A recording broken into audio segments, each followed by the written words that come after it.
Shalom. Saya yakin dan percaya Tuhan selalu baik dalam hidup kita.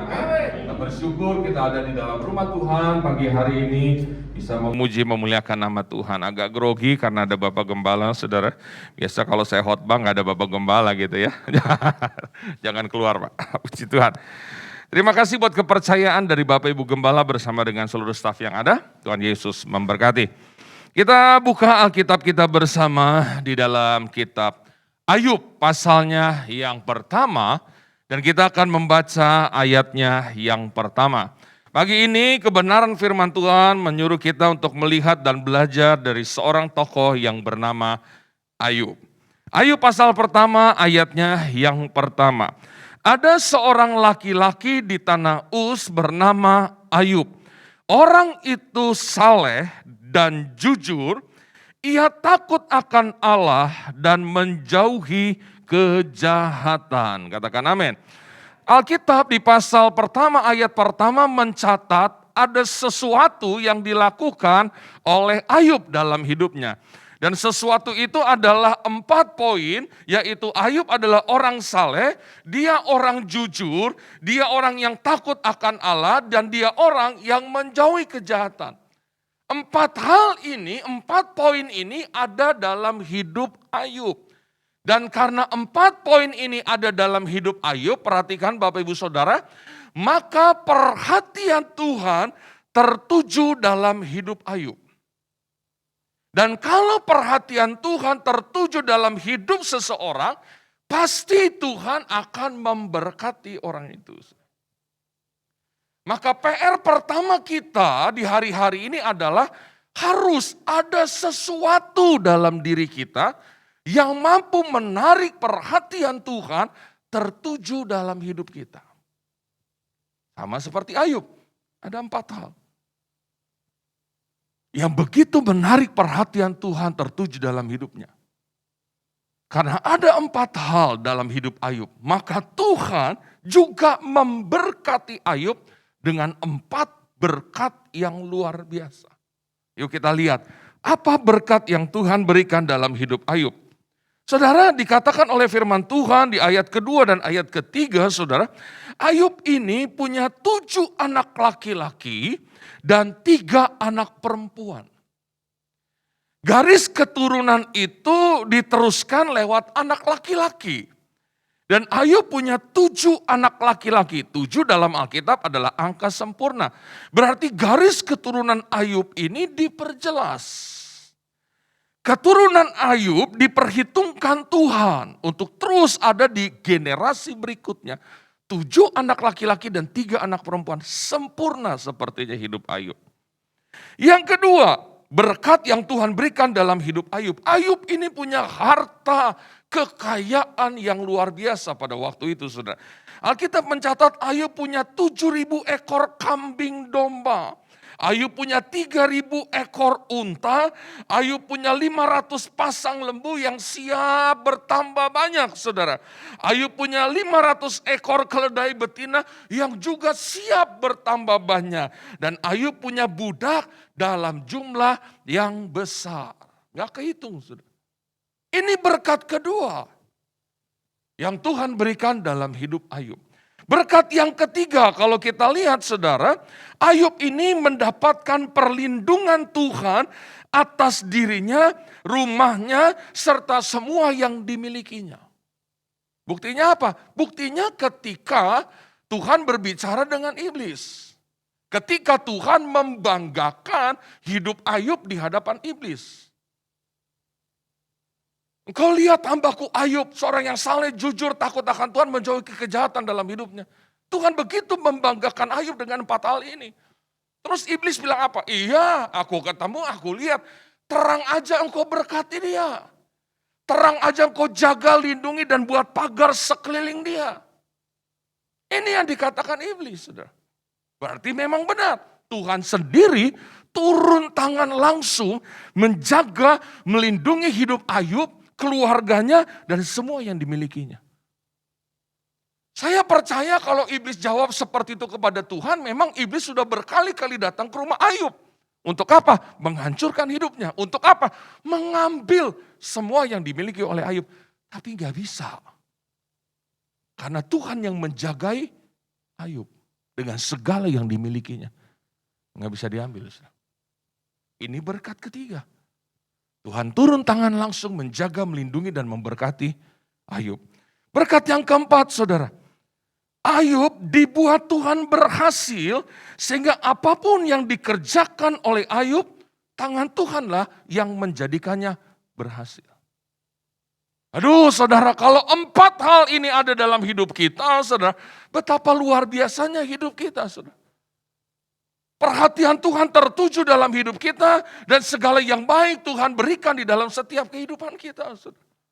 Itu sebabnya sekali lagi saya katakan PR pertama kita, siapapun kita harus dong ada sesuatu yang kita munculkan dalam hidup kita yang menarik perhatian Tuhan. Saudara cari tahu apa yang bisa saudara lakukan untuk Tuhan yang menurut saudara itu akan menarik perhatian Tuhan. Dan mungkin sampai hari ini engkau sudah punya sesuatu yang menarik perhatian Tuhan.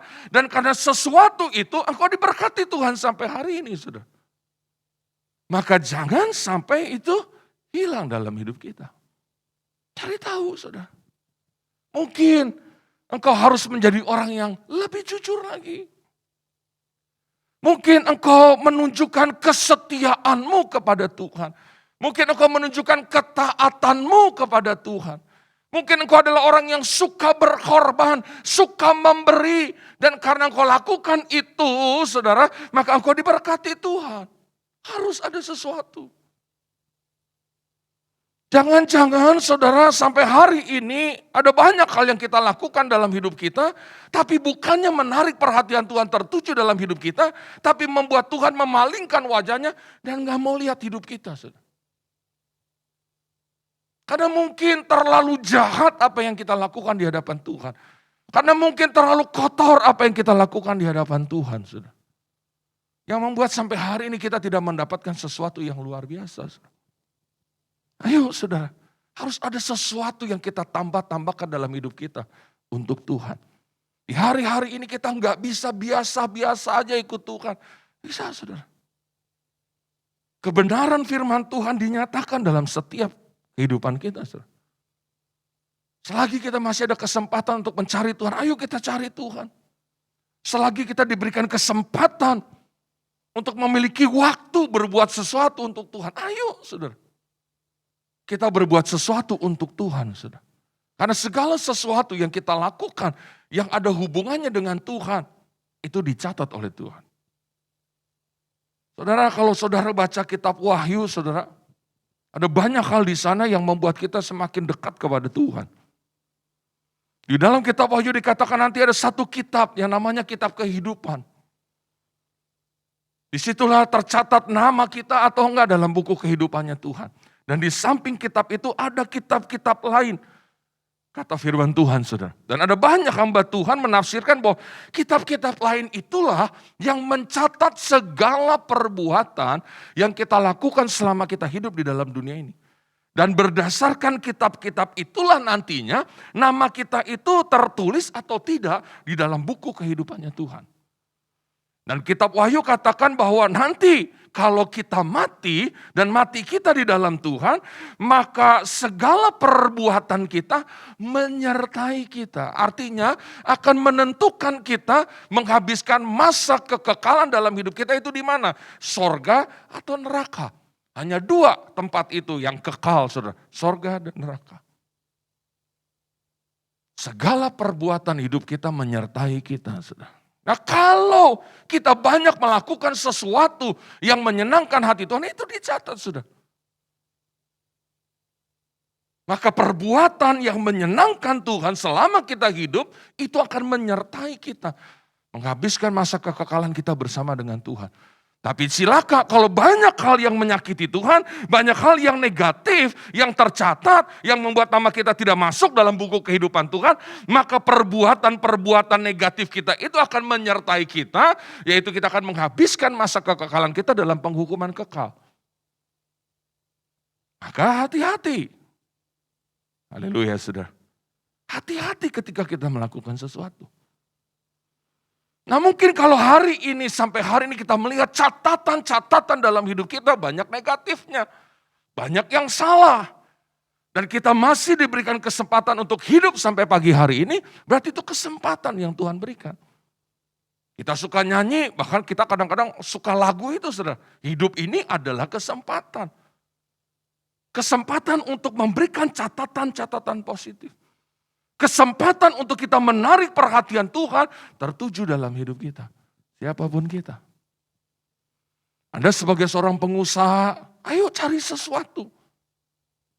Apa yang bisa Anda lakukan sebagai seorang pengusaha supaya perhatian Tuhan tertuju dalam hidup Anda, dalam usaha Anda.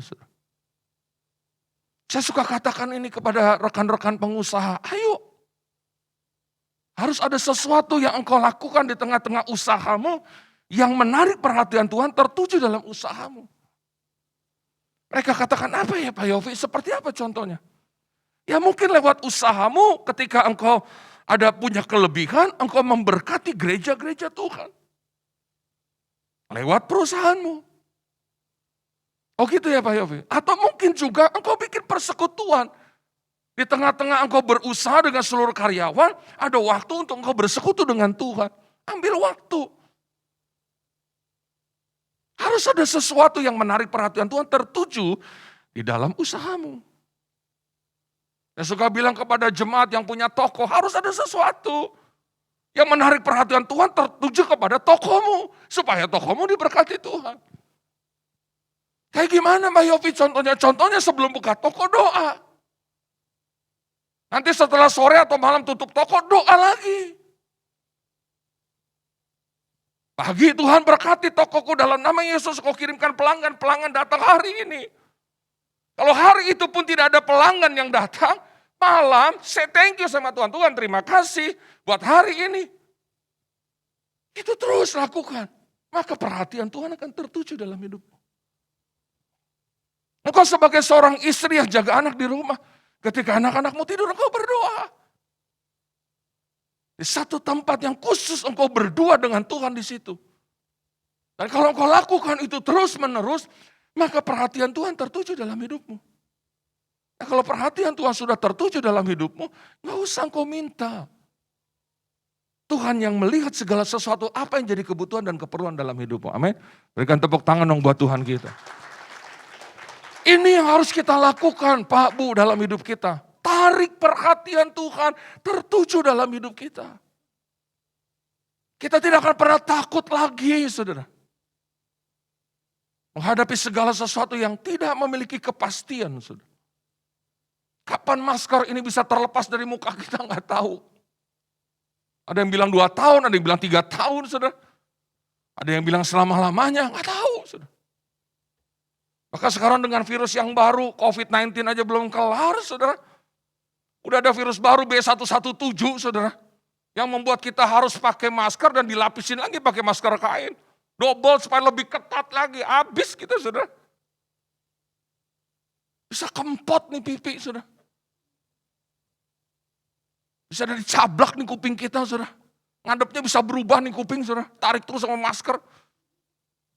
Itulah, saudara, nggak ada kepastian. Saya lihat lagi di berita ada orang ketangkep karena jual vaksin palsu. Aduh. Sekarang aja masih banyak yang takut divaksin. Sekarang muncul lagi vaksin palsu. Yang isinya air mineral sama garam.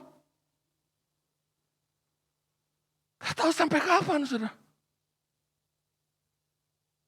Kita bersyukur pertolongan Tuhan nyata dalam hidup kita sampai hari ini, saudara. Itu karena Tuhan. Ditambah lagi kalau ada sesuatu dalam hidup kita yang kita lakukan untuk Tuhan. Yang menarik perhatian Tuhan tertuju. Saya katakan kita punya banyak kekurangan di hadapan Tuhan. Kita punya banyak kelemahan loh Bapak Ibu. Tapi kalau untuk Tuhan, kalau buat Tuhan, jangan asal-asalan saudara. Jangan kita udah punya kekurangan, kelemahan, suka nyakitin Tuhan, suka bikin dosa.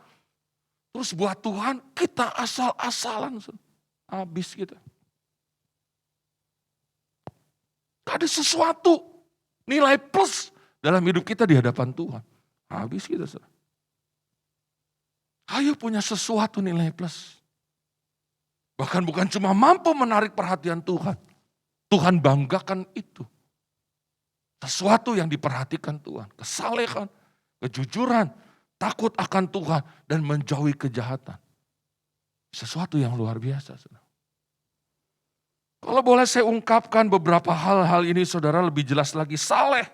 Apa arti saleh saudara? Arti saleh adalah taat, sungguh-sungguh beribadah, suci dan beriman. Itu arti kata saleh, saudara. Taat, sungguh-sungguh beribadah, suci dan beriman. Kalau kesalehan artinya ketaatan dalam menjalankan ibadah atau kesungguhan menunaikan ajaran agama. Itu kesalehan. Bagaimana dengan ibadah kita sampai hari ini, saudara? Apakah kita lakukan dengan kesungguhan hati kita? Waktunya menyembah memang benar-benar kita menyembah. Waktunya kita nyanyi puji-pujian bersorak-sorai, memang kita bersorak-sorai. Waktunya kita mendengarkan firman Tuhan, sungguh-sungguh kita dengarkan firman Tuhan. Waktunya kita memberikan persembahan, kita berikan yang terbaik. Waktunya kita mengembalikan punya Tuhan perpuluhan, ya kita kembalikan punya Tuhan. Tiap kali kita dengar firman Tuhan pulang, lakukan dalam hidup kita. Firman Tuhan suruh kita berubah, kita pulang kita berubah. Jadi pribadi yang lebih baik, itu kesalehan. Itu membanggakan Tuhan, saudara. Lalu kalau jujur, saya mencatat di dalam Matius 5 ayat 37. Di sana dikatakan jika ya, hendaklah kamu katakan ya. Jika tidak, hendaklah kamu katakan tidak. Apa yang lebih daripada itu berasal dari si jahat. Ini bicara tentang kejujuran. Kalau memang iya kita yang lakukan, ngomong iya. Kalau memang enggak, ya enggak. Ini kejujuran yang dilihat oleh Tuhan. Lalu takut akan Allah, menunjuk kepada rasa hormat, kagum, dan berserah kepada Tuhan. Ini Ayub, saudara. Dan Ayub ini punya rasa takut, rasa hormat kepada Tuhan dengan luar biasa. Buktinya apa Pak Yofi? Tiap kali anak-anaknya bikin pesta. Anak lakinya 7. Berarti pesta tiap hari. Senin pesta di rumah anak pertama, Selasa pesta di anak nomor 2. Rabu juga pesta di anak nomor 3. Berarti tiap hari pesta. Dan Alkitab mencatat setiap kali anaknya selesai bikin pesta, Ayub ini mempersembahkan korban bakaran kepada Tuhan. Karena Ayub berpikir jangan-jangan anakku bikin dosa. Jangan-jangan anakku bikin salah pada waktu membuat pesta. Bayangin saudara. Padahal belum tentu anak-anaknya bikin dosa. Tapi karena rasa takut dan hormatnya Ayub kepada Tuhan, dia lakukan itu. Dia takut banget menyakiti hati Tuhan. Dia takut banget membuat Tuhan berduka atas apa yang dia lakukan dan seluruh keluarganya. Haleluya saudara. Hormat banget sama Tuhan. Ini diperhitungkan Tuhan. Dan kalau menjauhi kejahatan apa? Tidak melakukan sesuatu yang bertentangan dengan kebenaran firman Tuhan. Tidak melakukan, saudara. Dan Ayub lebih lagi, bukan cuma tidak melakukan, dia menjauhi kejahatan. Dia tahu ini kejahatan, dia jauhin. Dia tahu ini jalan gak benar, dia tidak mau lewati jalan itu. Haleluya, saudara. Ini namanya menjauhi kejahatan. Bukan berdiri, bukan melakukan, dia jauhin, saudara. Bagaimana dengan hidup kita? Seringkali kita tidak berhikmat. Saudara. Apa itu hikmat? Tahu mana yang benar, mana yang gak benar. Tahu mana yang menyenangkan Tuhan dan mana yang menyakiti hati Tuhan. Tahu mana yang membuat hidup kita diberkati Tuhan dan tahu bagaimana sesuatu yang membuat hidup kita tidak diberkati Tuhan. Itu namanya berhikmat. Nah kadang-kadang, sorry to say, saudara, kita gak berhikmat. Udah tahu kalau kita lakukan itu kita nyakitin Tuhan. Masih kita lakukan. Udah tahu kalau kita terus hidup begini, maka kita nggak akan diberkati Tuhan. Tapi anehnya kita terus hidup begini dan tidak mau beralih dari hal itu. Udah tahu karena sifat kita yang nggak baik, maka berkat Tuhan menjauh dalam hidup kita. Tapi nggak berubah-berubah. Amin, saudara. Sorry kalau khotbah saya seperti ini pagi hari ini, saudara. Supaya apa? Kita dapetin sesuatu yang luar biasa kok. Saya percaya ada banyak hamba Tuhan yang sudah menyampaikan cara-cara untuk saudara diberkati Tuhan. Tapi hari ini, saya memberitakan firman Tuhan. Supaya saudara, kita bukan cuma tahu apa yang harus kita lakukan untuk kita diberkati Tuhan. Tapi kita juga tahu apa yang harus kita rubah dalam hidup kita. Supaya benar-benar berkat itu kita terima dalam hidup kita. Sekali lagi ini PR pertama dalam setiap kehidupan kita. Harus ada sesuatu yang kita lakukan dalam hidup kita yang menarik perhatian Tuhan. Amin, saudara. Yuk kita maju terus. Sekarang yang kedua, ada sesuatu yang luar biasa dalam hidup Ayub, saudara. Karena ada 4 hal yang luar biasa, maka Tuhan memberkati Ayub dengan 4 hal juga. Tapi sekali peristiwa, berkat Tuhan yang 4 tadi, punya keturunan, punya harta, punya berkat Tuhan, perlindungan Tuhan, dan dibuat berhasil, itu hilang. Saudara. Karena seolah-olah iblis seperti menantang Tuhan. Iblis berkata, terang aja engkau berkatin Ayub, terang aja engkau buat berhasil, terang aja engkau jaga lindungi. Sehingga dia saleh, jujur, takut akan Tuhan dan menjauhi kejahatan. Belum tentu. Kalau hidupnya tidak diberkati dia akan tetap setia. Oke kata Tuhan, engkau boleh lakukan apa aja. Dan singkat cerita saudara, apa yang Ayub punya dari Tuhan, habis semuanya. Dan habisnya tuh gak kira-kira, berarti itu iblis memang udah gregetan banget sama Ayub ya. Dia lakukan sesuatu yang begitu luar biasa. Dalam sekejap anaknya meninggal semua. Itu aja udah perih pedih dalam hidup saudara. Kalau kita punya anak 10 meninggal 2 masih punya 8. Tapi ini 10-10-nya meninggal dalam satu peristiwa. Bangunannya rubuh ketika mereka berkumpul. Belum selesai itu, pegawainya datang. Memberitahu kepada Ayub bahwa semua hartanya habis. Ada yang dirampas, bahkan ada api turun dari langit menyambar. Semua yang dipunya oleh Ayub, itu bencana alam tuh. Yang dalam sekejap habis. Dalam sekejap Ayub kehilangan perlindungan daripada Tuhan. Dia kena sakit penyakit. Yang saya percaya sakit penyakit yang diderita oleh Ayub pada waktu itu adalah sakit penyakit yang begitu luar biasa. Yang begitu ditakuti pada waktu itu. Fatal di sekujur tubuhnya. Bahkan orang-orang terdekat meninggalkan dia. Bahkan istrinya sendiri yang menikmati segala yang baik dari Tuhan. Berkata kepada Ayub, sudah kamu kutuk Allah kamu saja lalu kamu mati aja bunuh diri. Ini yang terjadi saudara. Tapi yang luar biasa. Yang ada dalam hidup Ayub yang saya catat saudara. Ayub boleh kehilangan itu semua. Tapi Ayub berhasil mempertahankan 4 hal yang tadi. Yang ada di pasal pertama. Di saat kondisinya seperti itu, Ayub tetap saleh. Ayub tetap jujur. Ayub tetap takut akan Allah. Ayub tetap menjauhi kejahatan dalam hidupnya. Sekalipun dia nggak punya alasan untuk tetap melakukan 4 hal itu. Karena sepertinya Tuhan sudah meninggalkan dia. Ayub punya banyak alasan untuk dia marah dan komplain kepada Tuhan. Ayub bisa berkata, kok seperti ini Tuhan? Aku saleh, aku jujur selama ini. Kenapa hal ini terjadi? Ayub bisa komplain. Tapi itu tidak dilakukan. Ayub bisa saja berubah dari orang baik jadi nggak baik. Karena kepahitan yang terjadi dalam hidupnya. Tapi itu nggak dilakukan. Ini hebatnya Ayub. Yuk kita lihat buktinya. Kita lihat di dalam Ayub pasalnya yang kedua. Bukti bahwa Ayub tidak kehilangan 4 hal tadi yang mampu menarik perhatian Tuhan tertuju dalam hidupnya. Ayub pasalnya yang kedua, ayat 1-3. Kita perhatikan firman Tuhan. Pada suatu hari datanglah anak-anak Allah menghadap Tuhan, dan di antara mereka datang juga iblis untuk menghadap Tuhan. Ayat 2, maka bertanyalah Tuhan kepada iblis, dari mana engkau?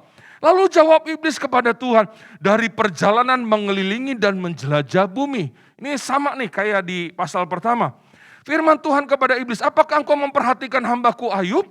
Sebab tiada seorang pun di bumi seperti dia, yang demikian saleh dan jujur, yang takut akan Allah dan menjauhi kejahatan. Perhatikan, ia tetap tekun dalam kesalehannya.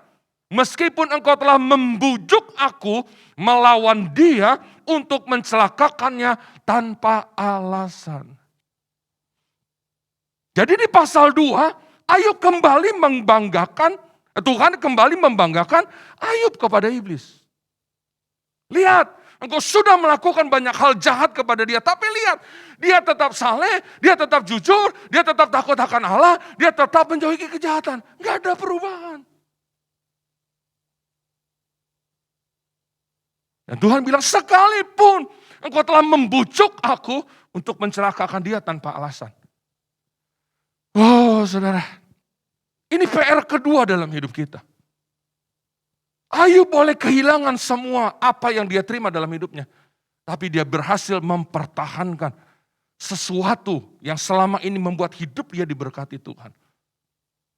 Maka di pasal terakhir, pasal 42, Ayub bilang apa? Aku tahu engkau sanggup melakukan segala sesuatu. Nah, tidak ada rencanamu yang gagal. Kenapa Ayub berani ngomong seperti itu? Karena dia sudah mempertahankan 4 hal tadi. Yang Ayub tahu gara-gara 4 hal itu, perhatian Tuhan tertuju dalam hidupnya. Ayub tahu gara-gara 4 hal itu, hidupnya diberkati dengan luar biasa. Dan kalau dia berhasil pertahankan itu tetap ada dalam hidupnya, maka Ayub tahu apa yang hilang Tuhan bisa balikin lagi. Dan benar saudara, karena 4 hal ini tetap ada dalam hidup Ayub. Apa yang hilang Tuhan balikin. Dan bukan cuma Tuhan balikin, Tuhan lipat gandakan. Berikan tepuk tangan buat Tuhan kita saudara. Ini banyak tidak ada di anak-anak Tuhan saudara. Tadinya dia saleh, tiba-tiba kena masalah. Tiba-tiba Tuhan izinkan satu persoalan berat terjadi dalam hidupnya. Yang ada saudara, dia mulai kehilangan kesalehannya. Tadinya dia begitu setia berdoa kepada Tuhan. Tuhan izinkan ada masalah terjadi. Udah mulai gak doa lagi. Yang tadinya rajin mengembalikan perpuluhan punya Tuhan dan hidupnya diberkati. Sekali peristiwa Tuhan izinkan ada masalah dalam bisnis usaha. Keuntungan mulai berkurang, saudara. Mulai tidak kembalikan perpuluhan punya Tuhan. Udah berubah. Kalau ini terus yang terjadi dalam hidup kita, gimana berkat Tuhan itu mau dibalikin Tuhan dalam hidup kita? Gimana hidup kita mau dipulihkan Tuhan? Kalau ternyata sekali peristiwa, 2 kali peristiwa, kita udah mulai berubah di hadapan Tuhan. Maka PR kedua kita saudara, di tengah-tengah pandemi ini, jangan berubah sama Tuhan. Kalau engkau sudah menemukan sesuatu yang selama ini engkau lakukan, dan karena engkau lakukan itu engkau diberkati Tuhan, di tengah-tengah pandemi ini, jangan berubah. Saya boleh bersaksi enggak saudara? Tapi tolong pakai telinga rohani. Ya, jangan sampai setelah saya bersaksi, saudara bilang gini, Pak Yofi sombong. Kesaksiannya ninggiin diri sendiri. Nggak boleh. Saya tahu ada sesuatu yang saya lakukan selama ini di hadapan Tuhan. Salah satunya ini nih. Yang saya tahu karena saya lakukan ini, maka Tuhan berkati saya dengan luar biasa. Maka Tuhan memberikan kepercayaan besar dalam hidup saya. Karena sesuatu yang saya lakukan ini di samping yang lain, saudara. Yaitu saya suka memberi. Kalau saya lagi ada berkat banyak, saudara. Maka di Rawamangun tempat saya tinggal, saudara. Ada satu gereja GPDI. Dan di gereja GPDI itu ada 12 pengerja. Pengerja GBI sama pengerja GPDI beda. Pengerja GPDI itu orang yang tinggal di dalam gereja, melakukan segala aktivitas di gereja, bukan hanya untuk di mimbar, tapi juga kehidupan sehari-hari. Kalau pengerja di GBI kan yang depan pintu gitu, yang angkat kolekte, habis itu selesai kebaktian pulang. Tapi kalau di GPD ya hidupnya di situ. Kalau saya lagi diberkat banyak, saya sekarang main ke pastori. Duduk di halaman gitu, ada pohon belimbing, ada meja. Kalau ada berkat banyak, ada tukang bubur lewat, saya panggil. Bubur kacang hijau. Saya panggil semua pengerja, yang mau ambil. Makan nih, 5.000 sih satu mangkok. Tapi 10-12 kan udah jadi 60.000. Ntar ngobrol-ngobrol lagi, ada yang nyindir. Mejanya kosong nih, mejanya kosong nih om. Ya udah, beli minuman, soft drink gitu. Nah kalau sore ada tukang bakso lewat, panggil lagi tukang bakso. Itu kalau lagi banyak duit. Kalau duitnya lagi mepet, bukan berarti saya stop. Tidak memberi.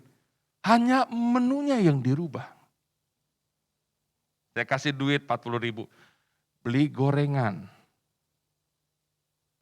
Beli gorengan, bawa ke sini. Kita makan gorengan. Saya kasih 20. Beli kopi kapal api.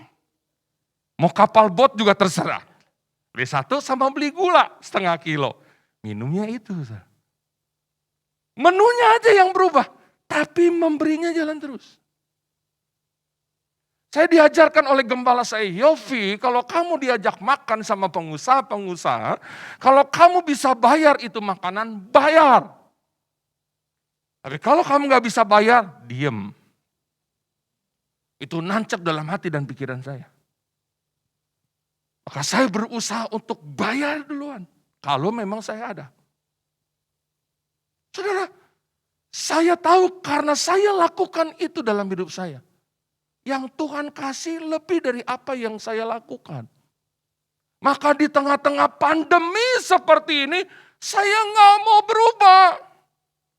Saya tetap pertahankan itu ada dalam hidup saya. Sekalipun tidak seperti pada waktu sebelum pandemi, saudara. Disesuaikan. Tapi saya percaya Tuhan melihat dalam hidup saya tidak ada perubahan.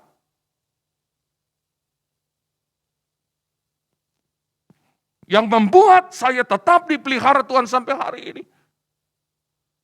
Udah 1 tahun Bapak Ibu Saudara. Dari tahun lalu bulan Maret. Banyak gereja ditutup persekutuan doa. Kantor-kantor tutup sampai hari ini belum buka. Pengeluaran jalan terus, pemasukan gak ada. Saya bukan seorang pengusaha. Tampang doang ada, badan besar, mata sipit, kulit putih.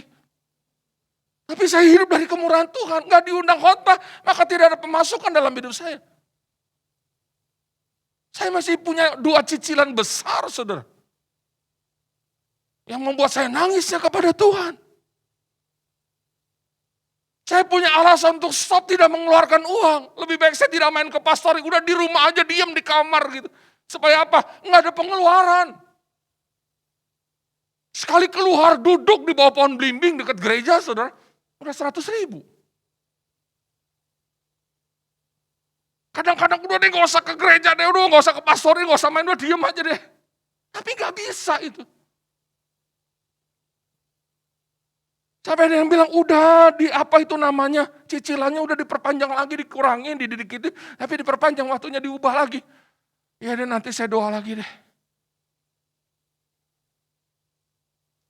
Dan sampai hari ini saudara, cicilan gak ada yang nunggak.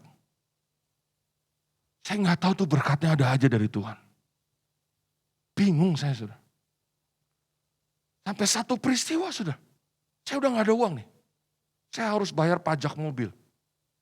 Plus cicilan mobil. Waktu itu mepet sudah. Saya mau lari kemana?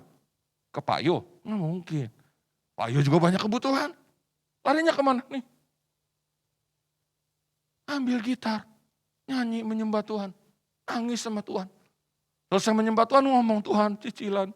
Tuhan pajak mobil. Bahkan saya lagi cicilan rumah juga sudah. Nangis sama Tuhan. 3 hari kemudian sudah. Ada keluarga saya kasih tahu, ada orang cari rumah mau dikontrak. Rumah kamu dikontrakin gak tuh yang di sana? Oh dia, boleh deh. Kalau memang ada kontrak, udah kita ketemu saudara. Langsung dikontrak 1 tahun saudara. 1 tahun 35 juta. Udah 3 tahun gak ada yang kontrak. Kosong. 35 juta 1 tahun. Cicilan mobil selesai. STNK selesai. Tinggal cicilan rumah. Cicilan rumah cukup gede. Sama siapa lagi minta? Sama Bu Rita. Kagak bisa juga. Nah gini. Larinya ke Tuhan lagi. Ambil gitar lagi. Nyanyi lagi, menyembah lagi sama Tuhan. Tuhan, aku hamba-Mu. Aku pertaruhkan seluruh hidupku kepadamu. Aku berserah kepadamu.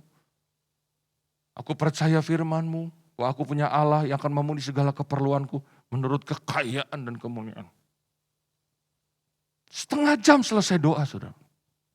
Ada WA masuk. Shalom Pak Yofi. Dari seseorang yang saya kenal tapi gak deket. Shalom Pak Yofi, apa kabar? Pak, mau minta tolong boleh gak? Saya bilang, shalom Pak, puji Tuhan kabar saya baik. Boleh Pak, mau minta tolong apa? Udah deg-degan nih. Dia minta tolongnya apa? Shalom Pak Yofi, saya minta tolong dong. Minta nomor rekening Pak Yofi.